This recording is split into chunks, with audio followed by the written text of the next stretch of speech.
अरे बच्चों, class 7th की साइंस की क्लास में आप सभी का एक बार फिर से स्वागत है बच्चों। और हम पढ़ रहे थे चैप्टर नंबर 5 ऊष्मा एवं ताप। बच्चों, ये चैप्टर हम लोगों ने स्टार्ट कर दिया था।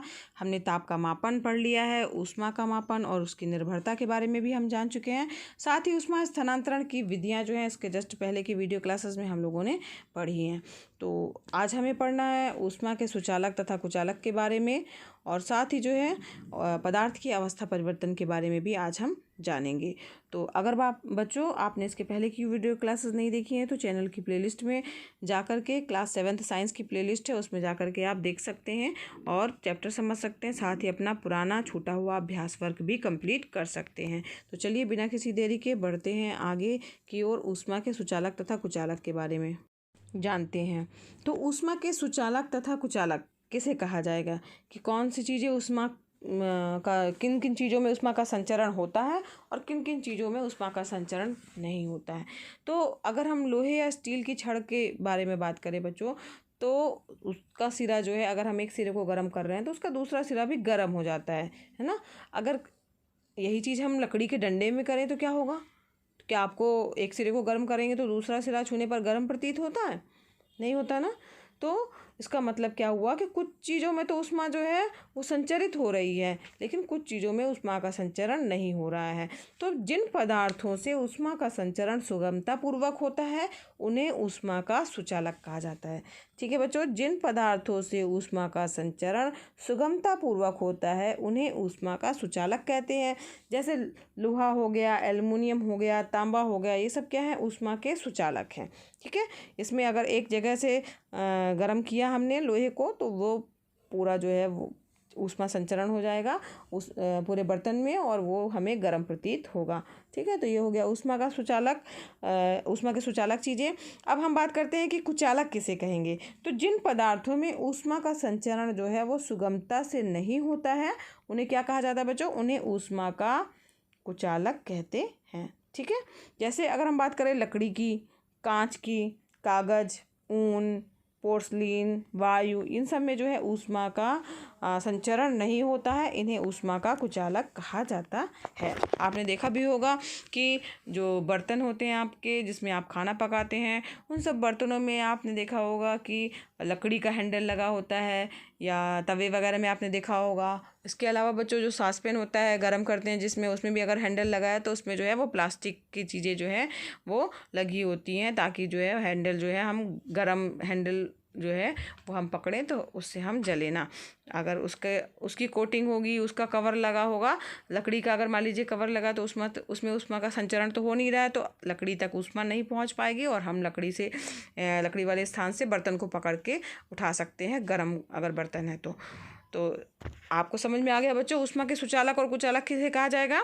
तो जिसमें ऊष्मा का संचरण आसानी से हो जा रहा है वो सुचालक कहलाएंगे। चालक मतलब होता है एक स्थान से दूसरी जगह तक जाना। तो जो अच्छे से ले जा रहे हैं चीज़ें उन्हें क्या कहा जाएगा? सुचालक। और जिनमें ऊष्मा का संचरण नहीं हो रहा है वो क्या कहलाएंगे?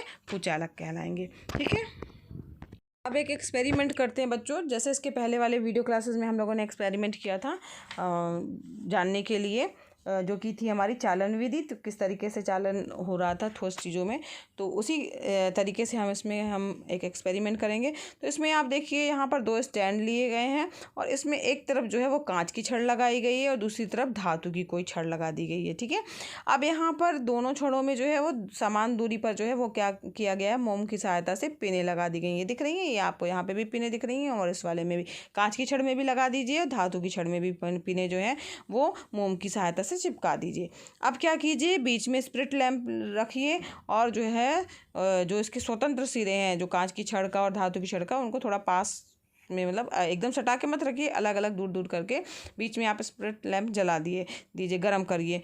तो आप देखिए तब क्या होगा, आप देखेंगे बच्चों कि कांच की छड़ वाली कीलें गिरेंगी कि धातु की छड़ वाली कीलें जो हैं वो पहले गिरेंगी। तो बच्चों धातु की जो छड़ है उसकी कीलें धीरे धीरे करके जो है वो गिरने लगेंगी। क्यों? क्योंकि कांच की छड़ की तुलना में धातु की छड़ जो है वो ऊष्मा की क्या है?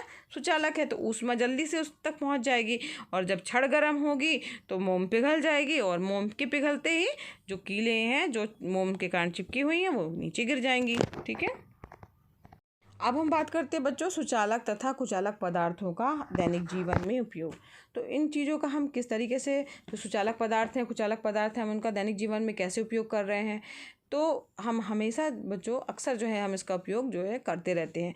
ऊष्मा के अच्छे चालक होने के कारण पीतल और एल्युमिनियम के बने बर्तनों का प्रयोग हम करते हैं खाना बनाने के लिए, ठीक है। और कुचालक होने के कारण धातु के बने बर्तनों के हैंडल के ऊपर जो है वो लकड़ी, बांस, बेकेलाइट आदि चढ़ा देते हैं ताकि हैंडल गर्म ना होने पाए और बर्तनों के गर्म होने पर इसे पकड़ करके हम काम कर सकते हैं, आसानी से कर सकते हैं, ठीक है। और बर्फ़ को पिघलने से बचाने के लिए इसके चारों ओर लकड़ी का बुरादा अथवा ऊनी कपड़ा लपेट दिया जाता है। इससे ऊष्मा का संचरण नहीं हो पाता है और बाहर की जो गर्म टेम्परेचर है वो बर्फ़ तक नहीं पहुंचता है और बर्फ़ जो है वो पिघलने से बच जाती है। तो लकड़ी का बुरादा लगा देते हैं या तो ऊनी कपड़ा लपेट दिया जाता है जिससे ऊष्मा का संचरण उस पर नहीं हो पाता है। साथ ही बच्चों जाड़े के दिनों में ठंड से बचने के लिए हम ऊनी कपड़ों का प्रयोग करते हैं क्योंकि ऊन भी जो है वो ऊष्मा का संचरण नहीं करने देती है, वो भी कुचालक है, ठीक है। तो इसके कारण जो है ऊनी कपड़े हम पहन लेते हैं तो जो बाहर की ठंडक है वो हम तक नहीं पहुंच पाती है। तो इस प्रकार से हम सुचालक तथा कुचालक पदार्थों का अपने दैनिक जीवन में प्रयोग करते हैं। अब हम बात करते हैं बच्चों पदार्थ की अवस्था परिवर्तन की। तो पदार्थ की अवस्थाएं होती कितनी हैं?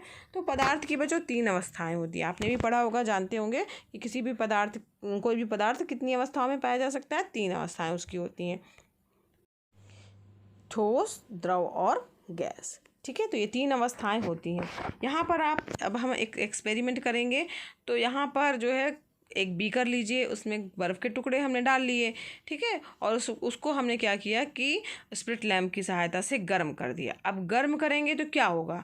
तो बर्फ़ जो रहेगी, जैसे हमने बर्फ़ लिया है जो कि हमारी ठोस अवस्था में है, अब उसको हमने गर्म किया तो वो पानी में बदलेगी, जो कि अवस्था उसकी कौन सी है, पानी की अवस्था कौन सी कहलाती है? लिक्विड फॉर्म है, वो द्रव अवस्था हो गई, द्रव अवस्था हो गई। और अगर हम फिर पानी जो बना है उसको और गर्म करते चले जा रहे हैं तो वो धीरे धीरे करके क्या हो जाएगा? वाष्प बन जाएगा। वाष्प कौन सा रूप है? गैसीय रूप है। तो गैसीय रूप में जो है वो पानी बदल जा रहा है। तो इस प्रकार से ऊष्मा दे कर के हम किसी भी पदार्थ की अवस्था में परिवर्तन कर सकते हैं, ठीक है। तो यहाँ हमने क्या किया? बर्फ़ ली जो कि ठोस अवस्था थी। अवस्थाएं देखिए इसमें बदल रही हैं, ठोस, फिर द्रव, फिर गैस। तो ये हो क्यों रहा है? क्योंकि हमने किसी भी पदार्थ को ऊष्मा दी, गर्मी दी ना उसमें, उसको हमने स्प्लिट लैम्प से गर्म किया। तो गर्म करने के कारण ही जो बर्फ़ है जो कि ठोस अवस्था में थी बच्चों, वो जल में बन गई, लिक्विड फॉर्म में बदल गई। और उसको हमने और गर्म कर दिया तो वो वाष्प बन करके उड़ गई, जो कि गैसीय रूप है। तो इसी प्रकार से बच्चों अगर हम किसी जलवाष्प है उसको ठंडा करेंगे। अगर जलवाष्प है, आपने देखा होगा कि कोई बर्तन अगर हम पानी उबाल रहे हैं उसके ऊपर ढक्कन या लगाए हैं, कोई भी चीज़ हम गर्म कर रहे हैं उसके ऊपर अगर ढक्कन लगाया तो उस पर आपको पानी की बूंदें दिखाई देती ना। तो जलवाष्प को जब ठंडा करते हैं तो हमें क्या प्राप्त होगा? जल प्राप्त हो जाएगा। और उसी पानी को अगर हम फ्रिज में जमाने के लिए रख दें तो क्या हो जाएगा? उससे बर्फ़ जम जाएगी। तो इस प्रकार से हम ये उल्टा भी इसका प्राप्त कर ले रहे हैं, यानी जलवाष्प जो कि गैसीय अवस्था में है उसको अगर हम ठंडा कर देते हैं तो जल में बदल जाती है, जो कि उसका लिक्विड फॉर्म है, द्रव अवस्था है। और साथ ही उसको और ठंडा कर देते हैं, फ्रिज में रख देते हैं तो वो बर्फ़ के रूप में जम जाती है, जो कि ठोस अवस्था है। तो इस प्रकार से तीनों अवस्थाएं जो हैं हम बदल दे रहे हैं, जो कि किसके कारण हो रहा है? ताप के कारण हो रहा है या गर्माहट के कारण हो रहा है, ठीक है। तो यानी अवस्था परिवर्तन के समय पदार्थ का ताप जो है वो नियत रहता है। बच्चों कुछ पदार्थ ऐसे भी होते हैं जिनको हम गर्म करते हैं, जो कि ठोस अवस्था में रहते हैं, और गर्म करते हैं तो सीधे ही गैस अवस्था में बदल जाते हैं, वो लिक्विड फॉर्म में बदलते ही नहीं हैं। जैसे अभी ये क्या हो रहा था कि बर्फ़ थी वो द्रव में बदल रही थी, विद्रव से फिर वाष्प में बदल रही थी, यानी ठोस से द्रव, द्रव से गैस में जा रहा था ना, ये अवस्था परिवर्तन होता है। लेकिन कुछ ऐसे पदार्थ भी होते हैं जो ठोस अवस्था से सीधे गैसीय अवस्था में बदल जाते हैं। जैसे कपूर की बात करें अगर हम, तो कपूर जो है अगर हमने उसको गर्म किया तो सीधे उड़ जाता है, वो लिक्विड फॉर्म में नहीं बदलता है, नौसादर है, तो ये सीधे जो है गैसीय अवस्था में बदल जाते हैं। और ऐसे पदार्थ क्या कहलाते हैं? ऊर्ध्वपातन पदार्थ कहलाते हैं, ठीक है। अब हम बात करते हैं गलनांक की, कि गलनांक क्या होता है। बच्चों गलनांक समझने के लिए, गलनांक क्या है इसे समझने के लिए हम एक एक्सपेरिमेंट करते हैं। आप ऐसा करिए, एक भगोना है या बीकर है, उसमें बर्फ़ के टुकड़े ले लीजिए, ठीक है। अब जो टुकड़े हैं उनको गर्म कीजिए। यहाँ देखिए, चित्र देख रहे होंगे, यहाँ भगोना लिया हुआ है, इसमें बर्फ़ के टुकड़े डले हुए हैं और इसको हम गर्म कर रहे हैं। तो गर्म करने पे होगा क्या बच्चों, जो बर्फ़ है वो पिघलेगी और पिघल करके किस में बदलेगी, पानी में बदलेगी ना। तो जब पानी में बदलना चालू करेगी तो उसका टेम्परेचर कितना रहेगा, टेम्परेचर 0 डिग्री सेंटीग्रेड ही रहेगा। और कब तक रहेगा 0 डिग्री सेंटीग्रेड, जब तक कि पूरी बर्फ़ जो है वो पिघल करके पानी में ना बदल जाए। जब पूरी बर्फ़ पिघल करके धीरे धीरे पानी में बदल जाएगी तब तक टेम्परेचर 0 डिग्री रहेगा। इसके बाद जब वो पानी में बदलने के बाद, जब पूरी बर्फ़ पानी में बदल गई, उसके बाद अगर हम उसे और गर्म करेंगे तब वो उसका टेम्परेचर बढ़ेगा और वो फिर गर्म होगी। तो वह निश्चित ताप बच्चों जिस पर कोई ठोस जो है वो गर्म करने पर द्रव में बदलता है, उस पदार्थ का गलनांक कहा जाता है। क्या होगा, वह निश्चित ताप जिस पर कोई ठोस जो है वो गर्म करने पर द्रव में बदलता है, द्रव की अवस्था में बदलता है, उस पदार्थ का गलनांक कहलाता है। अगर हम बर्फ़ की बात करें तो बर्फ़ का गलनांक क्या होगा, 0 डिग्री सेल्सियस। ठीक है, तो इस तरीके से जो है बर्फ़ का गलनांक क्या हो गया, जिस पर जो है कोई ठोस पदार्थ गर्म करने पर द्रव में बदलता है, वह है 0 डिग्री सेल्सियस बर्फ़ के लिए। तो ये हो गया उसका क्या, गलनांक। उसे क्या कहा जाएगा, गलनांक कहा जाता है, उस पदार्थ का गलनांक कहा जाता है। अब एक शब्द और है, उसको भी समझिए बच्चों आप, क्वथनांक क्या है। तो क्वथनांक बच्चों आपने पहले भी सुना होगा, जानते होंगे। तो जब हम पानी, मान लीजिए आपका 0 डिग्री सेल्सियस तक पहुंच गया, फिर उसके बाद अगर हमने उसको और गर्म किया तो क्या होगा, पानी का धीरे धीरे टेम्परेचर बढ़ेगा, है ना। और एक ऐसी स्थिति आएगी, यानी 100 डिग्री सेल्सियस तक जब पहुंचेगा तो दी गई ऊष्मा से पानी का ताप और बढ़ेगा नहीं। उसके बाद क्या होगा, पानी उबलने लगेगा। अब उबलने लगेगा यानी कि 100 डिग्री सेल्सियस ताप पर पानी को दी गई ऊष्मा पानी को जल वाष्प में अब बदलने लगी है ना। उसके बाद फिर क्या कहते हैं, अर्थात द्रव को गैसीय अवस्था में बदलने में व्यय होती है। उसके बाद 100 डिग्री टेम्परेचर से ज़्यादा जो है वो पानी का टेम्परेचर नहीं बढ़ेगा। आप सोचिए कि 103 हो जाए, 104 हो जाए, 110 हो जाए, ऐसा नहीं होगा। वो एक निश्चित डिग्री सेल्सियस तक जो है वो बढ़ेगा और बढ़ने के बाद फिर क्या होगा, वो धीरे धीरे करके वाष्प में बदलने लगेगा। तो वह निश्चित ताप बच्चों जिस पर कोई द्रव उबलता है और गैसीय अवस्था में बदलता है, वह दिए गए द्रव का क्वथनांक कहलाता है। तो पानी का क्वथनांक यहाँ पर क्या होगा, 100 डिग्री सेल्सियस, क्योंकि पानी जो है 100 डिग्री सेल्सियस पर उबलने लगता है। उसके बाद जो है वो पानी उबलेगा और सीधे क्या होगा, वो द्रव अवस्था से गैसीय अवस्था में बदलने लगेगा। ठीक है, तो इस प्रकार से क्वथनांक आपको समझ में आ गया कि वह निश्चित ताप बच्चों जिस पर कोई द्रव उबलता है और गैसीय अवस्था में बदलता है, वह दिए गए द्रव का क्वथनांक कहलाता है। पानी का क्वथनांक कितना होगा, 100 डिग्री सेल्सियस हो जाएगा।